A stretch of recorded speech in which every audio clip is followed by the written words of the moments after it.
दुर्वासा द्वारा श्री कृष्ण की स्तुति कर अपनी दुर्दशा बताना।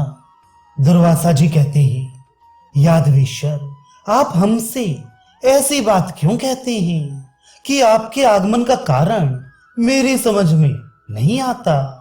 मैं आपको जानता हूं, आप महान देव विष्णु हैं, फिर भी हमें ठगते हुए से बात करते हैं। विष्णु, हम बहुत पुराने हैं और पूर्व काल के वृतांतों को जानते हैं, जिसके अनुसार हम कहते हैं कि आप देवताओं के भी देवता हैं और आपने माया से मानव शरीर धारण किया है। जगदीश्वर, अतः आप हमारे स्वामी होकर हमसे अपने आप को क्यों छिपा रहे हैं? आप ही ब्रह्मवेत्ताओं के आत्मा हैं। ये परम पद आपका ही स्वरूप है। पूर्व काल में जिसकी आराधना करके ब्रह्मा जी ज्ञानवान हुए और हम भी जिसकी उपासना करके ज्ञानी हुए हैं, जिससे यह संपूर्ण जगत प्रकट हुआ है, वही आपका यह परम पद है।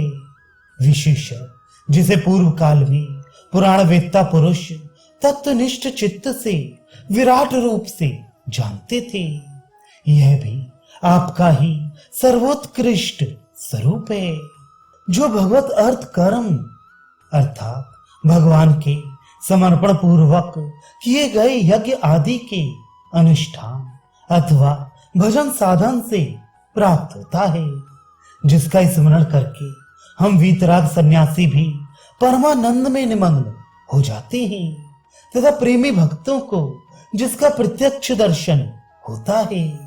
आपकी उस सगुण साकार सच्चिदानंद घन विग्रह को मूढ़ बुद्धि मनुष्य नहीं जानते हैं।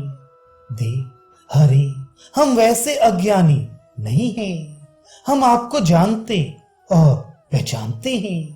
अतः आप हमारे सामने जो ये कहते हैं कि हम आपके आने का कारण नहीं जानते हैं, इससे अधिक साहसपूर्ण बात और क्या हो सकती है? देव केशी निषूदन जो जड़मूल की बातें जानते हैं, उनके सामने इस प्रकार ऊपर ऊपर की बातों का विवेचन करने से आपको क्या लाभ होगा? वेदांत शास्त्र उपनिषद आदि में भी आपके इसी विख्यात तेजोमय स्वरूप का ब्रह्म आदि नामों से विचार किया जाता है। प्रभु, जो विज्ञान से तृप्त निष्पाप योगी जन हैं, वे भी अपने हृदय कमल में आपके इसी स्वरूप का दर्शन करते हैं। वेदों द्वारा ब्रह्म कहकर जिस तेजो में परम तत्व का गान किया जाता है, आपका ये ऐश्वर्यशाली रूप वही है, उस पर ब्रह्म से अभिन्न ही है, ऐसा मैं जानता हूं। विष्णु वेदों में तदिष्णु परम पद्मम इत्यादि रूप से विष्णु के जिस परम तेजो में तत्व का प्रतिपादन किया जाता है, वही आपका यह स्वरूप है, यह मैं अच्छी तरह जानता हूं। प्रभु विष्णु, जिस ओम शब्द का उच्चारण होता है, वह जिनकी वाणी के रूप में गाया जाता है, वही परमात्मा आप हैं। अतः आप ये ना कहिए कि मैं आपके आने का कारण नहीं जानता। गोविंद हरे, यदि आपके लिए कोई भी वस्तु परोक्ष होती तो आपका ऐसा कहना उचित हो सकता था। अतः मैं नहीं जानता, यह साहसपूर्ण वचन आप मत कहिए। केशव, पूर्व काल में यह विश्व जिससे प्रकट हुआ था और संहार काल में यह फिर जिसमें लीन हो जाएगा, वही आपका ये ईश्वरीय तेजोमय विग्रह है, ऐसा मैं जानता हूं। भूत वर्तमान और भविष्य के स्वामी हरे, आप ही सबके कर्ता हैं और सदा मेरे हृदय में प्रकाशित होते रहते हैं। मैं जिस जिस रूप का स्मरण करता हूं, आप सदा उसी उसी रूप से मेरे हृदय में विद्यमान हैं। विभु, जब मेरी बुद्धि ऐसा निश्चय करती है कि वायु भी विष्णु है, तब आप वायु रूप से ही मेरे हृदय में विराजमान होते हैं। प्रभु, जब मेरी बुद्धि कभी इस निश्चय पर पहुंचती है कि आकाश ही विष्णु है, तब आप उसी रूप से मेरे में प्रतिष्ठित होते हैं। जब कभी मेरी बुद्धि का ये निश्चय होता है कि पृथ्वी ही विष्णु है, तब आप सदा मुझे पार्थिव रूप ही प्रतीत होते हैं।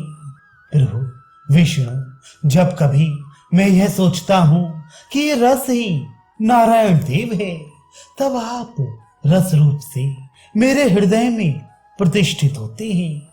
पुरुषोत्तम, जब मैं आपका तेजो रूप से स्मरण करता हूं, तब आप सदा उसी रूप से संपन्न होकर मेरे हृदय में प्रकाशित होते हैं। देव केशव, जब मैंने ऐसा निश्चय किया कि चंद्रमा ही श्री हरि हैं, तब मैं चंद्रमा के रूप में ही आपके स्वरूप का नेत्रों द्वारा दर्शन करके प्रसन्न होता हूं। पृथ्वीनाथ, जब मैं ऐसा चिंतन करता हूं कि सूर्य मंडल ही आपका स्वरूप है, तब आप मेरे उस भावना के योग से सूर्य रूप होकर ही विराजमान होते हैं। अतः सब कुछ आप ही हैं, ये मेरी बुद्धि का निश्चय है। इसलिए जनार्दन, आप ये नहीं कह सकते कि मैं आप लोगों के आने का कारण नहीं जानता। विष्णु, इस सिद्धांत में प्रतिष्ठित होकर भी आप हमारी पीड़ा का कुछ विचार नहीं कर रहे हैं। भगवान, हम अत्यंत दुखित होकर आपकी शरण में आए हैं। केशव, हमारी तो ऐसी दुर्दशा हो रही है और आप इसकी ओर ध्यान ही नहीं देते हैं। इससे हम बार बार यही सोचते हैं कि हमारा भाग्य ही नष्ट हो गया है।